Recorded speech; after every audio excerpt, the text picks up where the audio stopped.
Good afternoon. Oncology, nursing management in cancer care.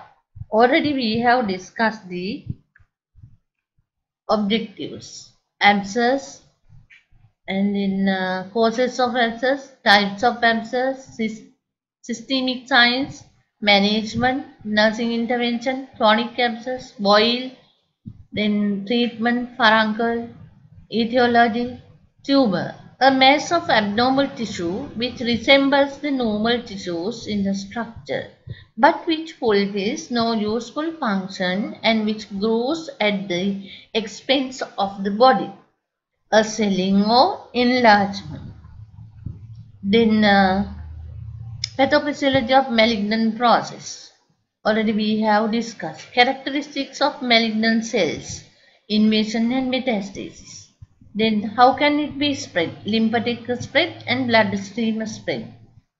Angiogenesis, carcinogenesis. Malignant transformation or carcinogenesis is thought to be at least a three-step cellular process: initiation, promotion and progression. Then what are the etiological factors in cancer cells?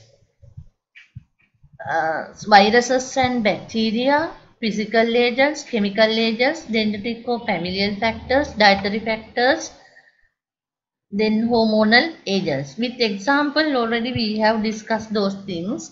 Then tissue type. According to tissue type, we are giving name for the benign tumors as well as malignant tumors. As an example, epithelial tissues or surface glandular papilloma, then papilloma or adenoma, then a squamous cell carcinoma or adenocarcinoma in malignant cells. Likewise, we are giving name for the malignant and benign tumors, benign cells. Characteristics. What are the characteristics with benign cells and malignant cells? Differences between benign cells and malignant cells.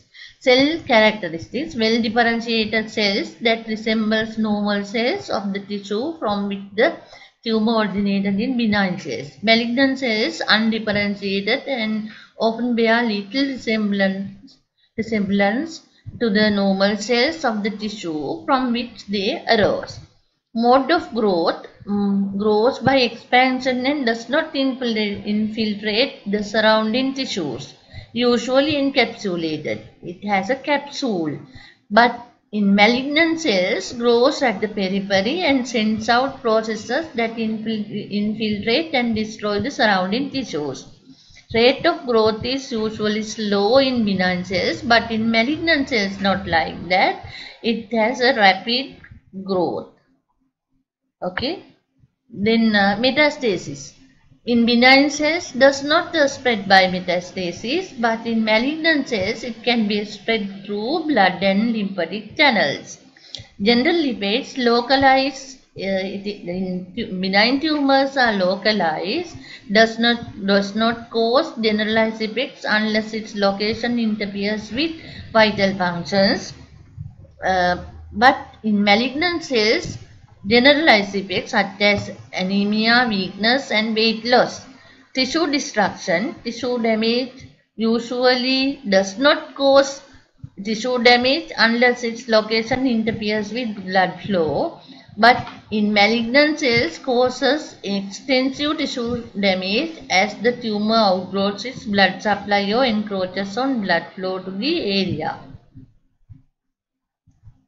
Then ability to cause death. Usually benign cells does not cause for death, but benign malignant cells not like that, usually causes death unless growth can be controlled. Role of the immune cells, immune system. What are the cells involved in immune system? T lymphocytes, lymphokinase, interferon, B lymphocyte, natural killer cells. Detection and prevention of cancer. Many researchers have placed great emphasis on primary and secondary prevention of cancer. It is very important to prevent primary and secondary cancers Primary prevention is concerned with reducing the risk of cancer in healthy people. Secondary prevention involves detection and screening to achieve early diagnosis and prompt intervention to halt the cancer process. Then taking steps to reduce cancer risk. How can we reduce the cancer risk? Increase consumption of fresh vegetables. Then increase fiber intake, because high fiber diets may reduce the risk of certain cancers, especially breast, prostate and colon. Then increase intake of vitamin A, increase intake of foods rich in vitamin C, citrus fruits, especially those are protect against stomach and esophageal cancers. Then practice weight control. It also helps in to reduce uterus, gallbladder, breast and colon cancers. Then reduce intake of dietary fat. It also helps in risk for breast, colon and prostate cancers. Practice moderating consumption of salt cured, smoked and nitrate cured foods likewise.